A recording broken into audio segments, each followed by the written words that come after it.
The fact that the priorities that President Xi has put forward around inclusive growth, around innovation, around investment in the future, around opportunities for everyone, these are things that are deeply important to Canada as well.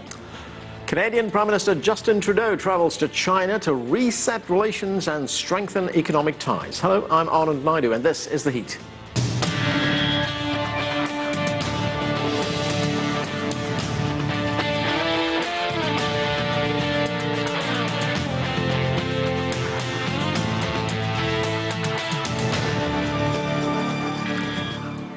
As a young boy, Justin Trudeau first travelled to China with his father. It was no ordinary trip. His dad was, after all, Pierre Trudeau, Canada's Prime Minister.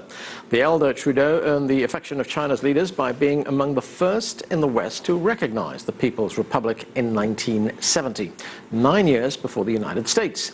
More than 4 decades later, much has changed. China has grown into an economic powerhouse, and Canada's relations with Beijing has, in the words of the country's new Prime Minister, fallen a little off the priority list. A recent poll by the Asia Pacific Foundation of Canada showed that while 46% of Canadians support a free trade agreement with China, only 11% approve of investment by Chinese state-owned businesses in Canada. So, where do things stand between the two countries following Prime Minister Trudeau's visit? We'll ask our distinguished panel. Joining us from Edmonton, Alberta, Canada, via Skype is Jia Wong. She's the Deputy Director of the China Institute at the University of Alberta. Laura Dawson is the Director of the Canada Institute at the Wilson International Centre for Scholars, right here in Washington, D.C. With us from Montreal, Canada, is Sarah Kutulakos. She serves as the Executive Director of the Canada-China Business Council. And joining us from Beijing is the anchor of CCTV's World Insight program, Tian Wei. Thanks to all of you for joining us. And Tian Wei, let me start with you. You conducted an exclusive interview with Prime Minister Trudeau while he was in China. What were some of the highlights of that? Well, certainly Prime Minister Trudeau was very upbeat about the China-Canada trade ties, and he was specifically talking about the Canadian Pavilion being established on the Alibaba platform, certainly introducing the Canadian products to the Chinese consumers directly. He's also been talking about the Canadian politics as he sees it, the important aspect of it. One is to gear up more youth to participate in politics, and the other is to have more gender equity in the administration. Overall, he is very upbeat about China-Canada ties. He's also been very frank. He said that two countries should learn how to communicate with one another and even at times face challenges. You know, it was a fascinating interview. We're going to play a few sound bites from that interview, especially on economic growth and trade relations during the program. But I want to get your reaction to this particular sound bite. Let's watch this. To be a feminist, you just have to recognize that women should have the same opportunities as men, and that there's still a lot of work to do to get there. If you can say yes to both those things, well, congratulations, you're a feminist. I think more men should be open about saying they're feminists, because it's not just about women saying we need more opportunities. It should be smart men saying, yes, women need more opportunities. So what did you make of that? Well, it is certainly a very interesting message Prime Minister Trudeau sent out, particularly when it comes to the makeup of his administration, half men, half women. It's not necessarily about the quota system, but rather to look at the individual's capabilities. And he's also, of course, very outspoken. He has claimed himself as a feminist, and he has also been interacting with Chinese women, business community, social and also cultural circles when he came to China. And he's been talking about promoting gender equity in the workforce. And of course, when you look at his office, even the Prime Minister's office, two managers, one is man, the other is women. So you see these kinds of evidence coming from the very new generation of world leaders talking about gender equity as one of the way forward. That is also one of the things that people look at when it comes to inclusive growth, which is one of the most important themes of the G20 summit. In fact, in the communique of the G20 summit, at the end of it, it is being clearly written to gear up a more gender equity, women and youth participation. Okay, let's get to the rest of our panel. And Laura, you co-authored a report earlier this year entitled "Why an Economic Agreement with China is Necessary for Canada's Continued Prosperity." Why do you believe that to be the case? Because the Canadians don't seem to be in too much of a hurry to sign a free trade deal with China. We had the trade Minister Chrystia Freeland, who said that Canada will be taking its time about this. Right. I believe it to be the case because traditionally Canada has been really reliant on the United States as its primary trading partner. And it will continue to be an important trading partner for Canada. But Canada and Canadians recognize that they are a trading nation. They must export globally in order to continue to be economically viable. China is the largest potential market in the world. So there's no reason why Canada should not explore that more closely. At the same time, Canada is a very small country. Canada's had a hot and cold relationship with China as it's been feeling its way over the last decade.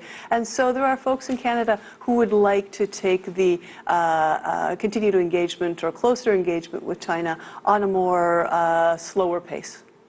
Zhao Wang, if we look at some of the specifics during this visit by the Canadian Prime Minister, after his meeting with the Chinese Premier Li Keqiang, the Prime Minister Justin Trudeau said that Canada intends joining the Chinese-backed Asian Infrastructure Investment Bank. How important is that? How significant is that for relations between the two countries? I believe it is important, as it is a very important infrastructure bank that is backed by China, and although its focus is in Asia, but it is a region that would need further strengthening in infrastructure, and Canada agrees to be part of this bank that indicates that Canada want to be part of this network framework that helped established by China and then also joined by a couple of other developed countries, and Canada hopes to also take advantage of the opportunities that are offered there. Tian Wei, let's listen to what the Canadian Prime Minister had to say about China's proposed involvement with the AIIB. Canada is building high-quality infrastructure in China, across Asia, around the world. So we come with a significant amount of expertise. But being able to join in this excellent initiative of the AIIB that China is leading on, that is going to create opportunities not just for citizens in China, but for citizens across Asia to get access to good infrastructure. I mean, we know investments in infrastructure create good jobs in the short term, but lead to productivity gains and growth in the long term, and that's something that's really important. So, Tian Wei, Canada sees great opportunities in getting involved in the infrastructure projects that are financed by the AIIB, but how is it being seen in China? Well, certainly a lot of Chinese are quite excited about this. I earlier even talked to Mr. Jin Lichun, who is now the president of AIIB. He is, of course, a Chinese citizen. Together with his colleague, he said at the AIIB now, he welcomed the gesture coming from Canada to apply to join AIIB. Now, he also explained there has to be an approval process before Canada can be officially regarded as members of AIIB, but certainly welcome that kinds of application from Canada. And I even asked him, Mr. Jin, who is the president of AIIB, whether that is a gesture in a way that should be considered very carefully by the other two North American countries, namely the United States and Mexico. He said, maybe I read too much into it. However, certainly there are some messages, it seems, that Canada, by applying to join AIIB to the other two countries. Having said that, though, Canada itself seems to try to make clear that it has advantages in infrastructure building. Also, it wants to tap into the trade possibilities inside Asia. Now, we don't want to forget that the United States, which has been Canada's neighbor, geographically speaking, has been very instrumental in tapping into the Asia trade opportunities, very much included those from China. So Canada obviously don't want to miss that train. And this Prime Minister has been enjoying, even from a family tradition, some closer ties with China. Prime Minister Trudeau, during his exclusive interview with me, he told me that he visited China 3 times before the state visit. 2 were during his very young days with his father. First time as Prime Minister, second time as old friend of China, and third time he is traveling on his own, backpacking, going through the Siberian train, and really to see real China. So obviously there has been an official understanding of the importance of trade, and also his personal recognition of that as well. Sarah, looking at Canada's intention to join the bank, what kind of advantages would that bring to Canada, specifically Canadian businesses?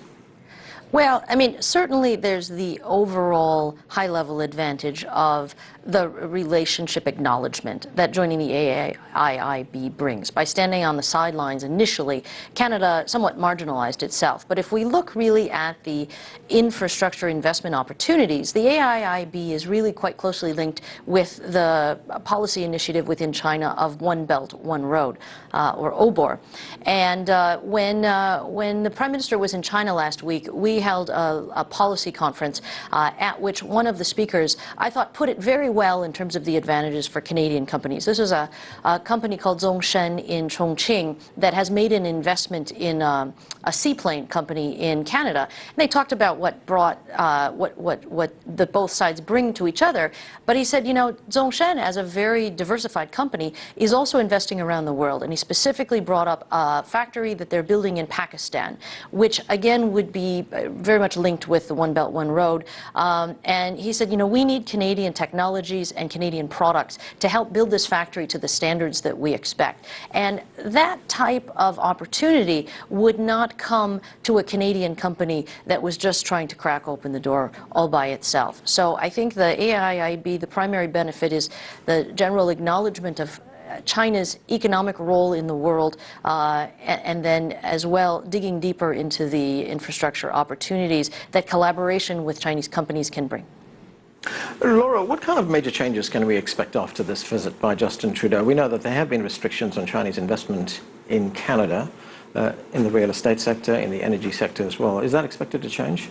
I think what we'll find is a more consistent approach to relations with China. I think under the previous government, it was hot and cold, 2 steps forward and then 1 step back. It was not always clear whether or not Canada was open to Chinese investment. In certain sectors, absolutely, and other sectors, not so much.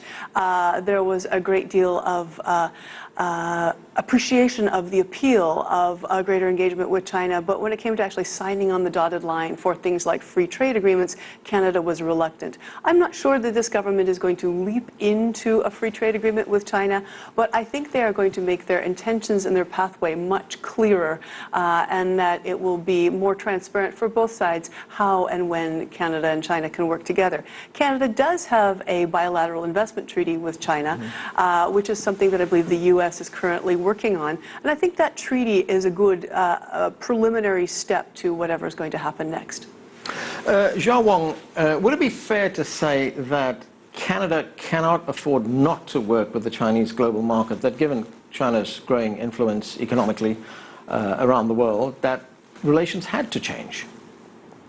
I think it is fair to say that as China already is the world's 2nd largest economy, and also according to IMF, that China contributes to greater than 1/3 of global GDP growth. So with a country with such a capacity, that it will be not be wise to ignore that country and also that market. So it is time for Canada to have a consistent China strategy or Asia engagement strategy. I echo Laura on that.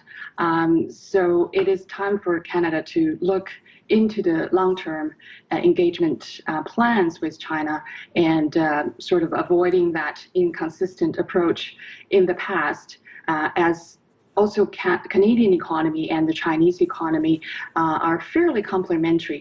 China is a huge market with a large population and still relatively quick economic growth, and also especially a fast expanding middle class, where Canada is, by population, is a relatively small country, but it has a lot of resources and also excellent premium agricultural products and other products that the fast expanding Chinese middle class would want to access. So it is actually complementary for the two countries to cooperate more closely in terms of boosting the economy of both nations. So it is about time. Yeah, and speaking of complementary, Sarah, the Prime Minister, Justin Trudeau, and the founder of the very big, giant Chinese online retailer Alibaba announced the launch of a pavilion. Tian Wei spoke about that at the beginning, that will brand Canada's goods and services for Chinese customers. How is that expected to impact Canada's presence in China? Well, I think it's very important that we do have this pavilion because we have been behind other countries in terms of promoting Canada as a brand and Canadian products that can really contribute from an importation basis to the increasing consumption that is happening as a part of China's economic rebalancing. In fact, CCBC, my organization, held Canada Day celebration back in June in Beijing called A Taste of Canada, where we featured a variety of food and beverage products from across Canada, and a lot of the Chinese participants said, wow, this stuff is great, and we didn't know it existed. I think on the flip side, not only do Chinese consumers perhaps not think about Canada as readily as other countries, but Canadian companies aren't accustomed to thinking of China as a market. China's consumption share of the economy is a relatively recent development, and so a lot of companies, when they think China, or when a lot of Canadian people think about China, they may think about China 5 years ago or 10 years ago. And helping people and companies understand what is the China today is very important, because there is significant potential for companies as a market. And in fact, those that find a willing market for their products will often find that the biggest challenge is they need more capital and need more money in order to expand to satisfy that market. And so that also brings interesting opportunities in terms of collaborative two-way investment. Okay, we're going to have to take a break right now, but first, here's a bit more from Tian Wei's exclusive interview with Prime Minister Trudeau. More of our conversation when we return. Stay with us. You're watching The Heat. The ties that go beyond economics, people to people, tourism ties, the families that have family members on either side, the cultural ties. There is so much that we can draw on from each other, so much we can challenge ourselves with each other to grow and to improve, that I'm excited about it.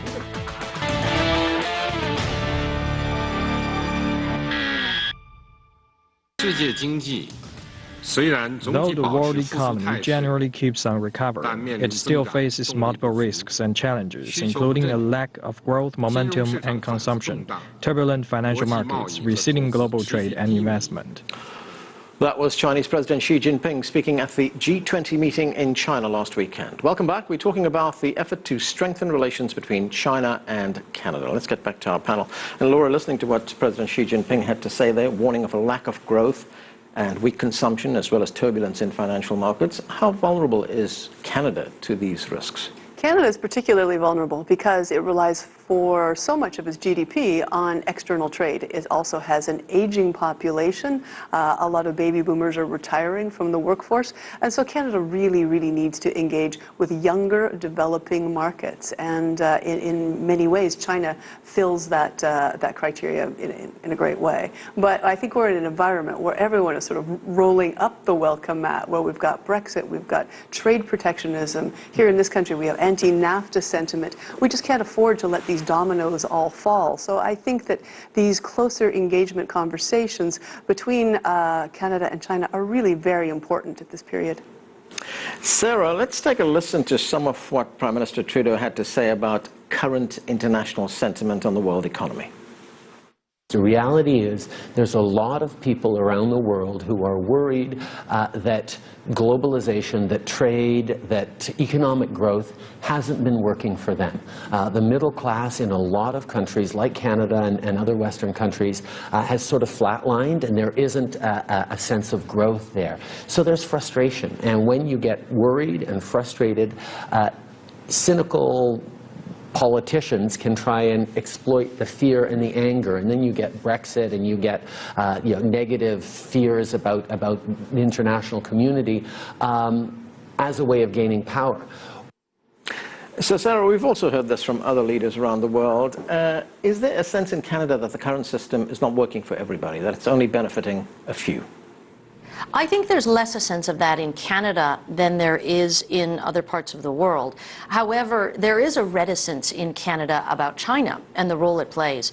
And part of this is a lack of understanding of what is happening with China. And I think this is exhibited in a recent poll that came out from the Asia Pacific Foundation of Canada, where when asked if a closer economic relationship with China was desirable, 50% of respondents said that they could probably be persuaded to support a closer economic relationship if more information were available. And so I think that opens the door.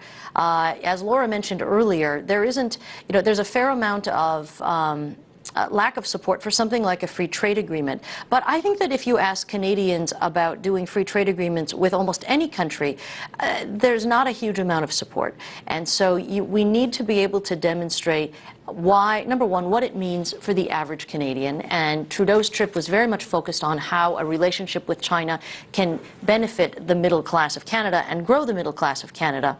But also, any government needs to take leadership on this issue. As Prime Minister Trudeau said at a dinner he spoke at with our group last week, he said China matters, and it's irresponsible not to engage with China. It doesn't matter that we don't always agree and we don't always like what the other side is doing.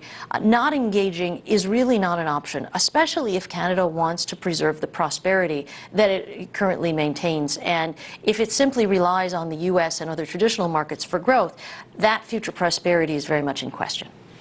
Zhao Wong, last Thursday in Shanghai, Prime Minister Trudeau announced the 56 trade deals with China, totaling something like $915 billion. And that announcement included seafood, clean technologies, health sciences, and agriculture, as well as major investments of up to $508 million in Chinese investment. How important are these kinds of deals in what the Prime Minister himself has called resetting the relationship with China? These type of deals are very important, and they're a good indicator that the two countries are working closer again together to hopefully achieve economic prosperity for both countries. And again, the world is changing, and Canada and China are both part of it. So the engagement between the two countries are very important. And China now not only provides a large market for Canadian exports, especially the premium products and then products that are attractive to to Chinese middle class and upper middle class consumers, but China has also become a source of innovation and new technology, but also a source country that would provide a large sum of capital into other countries, including into developed countries like Canada.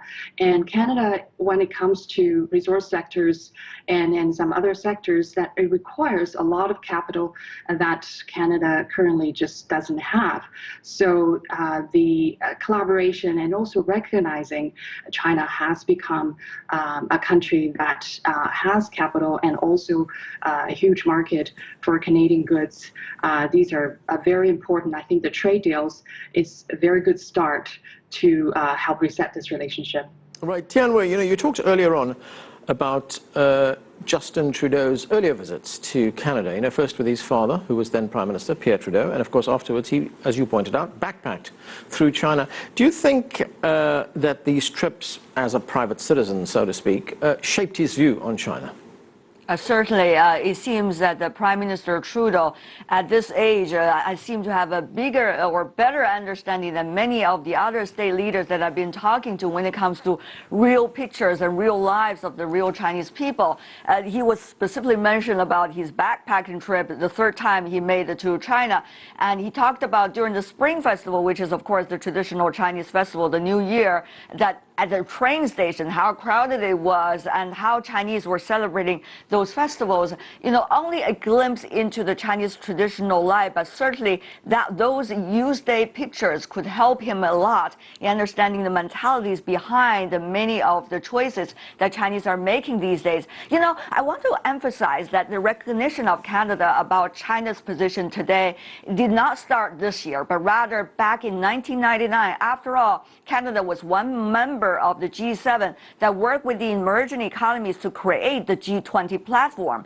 And also this time, when you see that TPP, the Trans-Pacific Partnership, the trade deal that U.S. Initiated, not necessarily going to go through quickly, at least for now, because of political difficulties back in Washington, it seems to be a warning sign to Canada that it has to step out of this comfort zone to approach other markets. And of course, Chinese market is one of the things to do. Having said that, though, there's also another very important thing that every economy among the G20 economies, they're trying to restructure their economies. So how to do that? Everybody has their own remedies, and it seems to Prime Minister Trudeau, this trade with China, further link with China, is one of the critical steps. I was very much touched, if I could just add this, a picture, that he was holding his little daughter, 7 years old, in his arms when he and the Chinese Prime Minister walked out of the Great Hall of the People after their state banquet. And that picture showed to many Chinese around this country. They were very much touched by that because it really, in a way, indicates the next generation of the people from both sides are likely to work together and understanding each other much better. So, Laura, when we look at that, what Tianwei is talking about, I guess what we call the optics of a state visit like Justin Trudeau's to Canada, did you get the sense that this is indeed the beginning of a new era in the relationship, as Justin Trudeau put it himself?